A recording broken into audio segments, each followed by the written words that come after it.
Hi everyone, we're going to graph these cardioids, and the first thing you're supposed to do is the symmetry test, which we already did on a previous video with just one problem. So I want to show you a trick with these. None of these are symmetric to the pole, because we don't have an r squared here, and none of them are symmetric to the pole. And to do the test, basically, we're testing the polar axis, which is the x-axis, or the pole, the polar axis, which is the x-axis, or the line, theta equals pi over 2, which is the y-axis. And then basically what I'm going to say is the cosine ones, these two, are symmetric.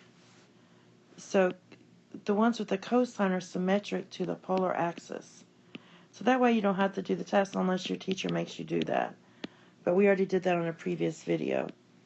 Alright, your sine functions pass the line y, theta equals pi over 2. So these are symmetric to the line theta equals pi over 2.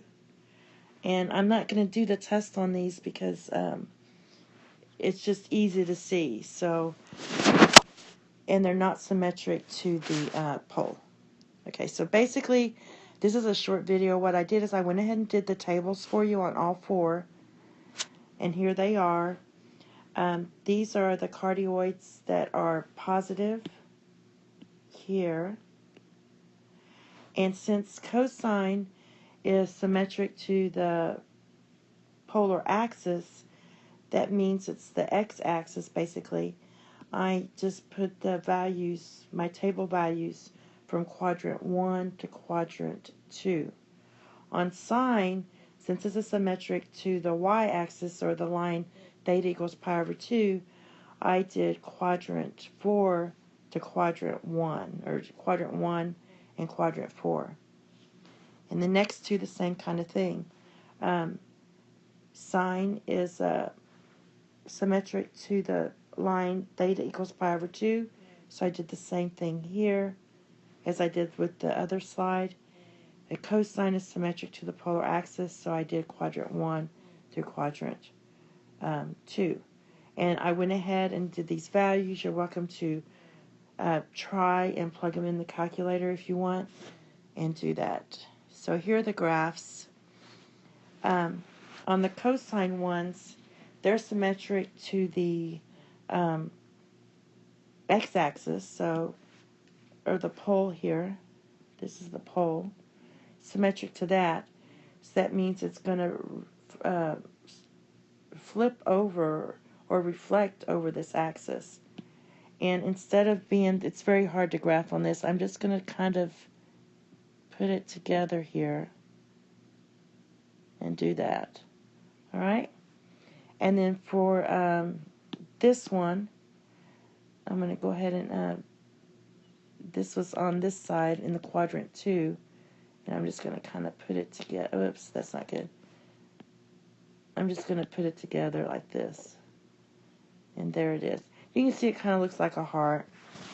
Alright, notice that the plus here made this be in quadrant 1 and 4.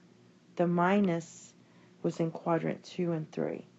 Now for sine, so it's like going to the right or going to the left, just like what with our conics. Now for sine, it's symmetric to the line theta equals pi over 2, or 90. So there it is.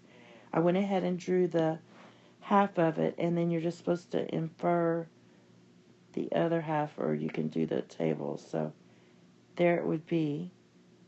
So this is in quadrant 1 and 2, and that's plus, and this is minus, and so I'm going to just infer this kind of goes around. This one actually looks more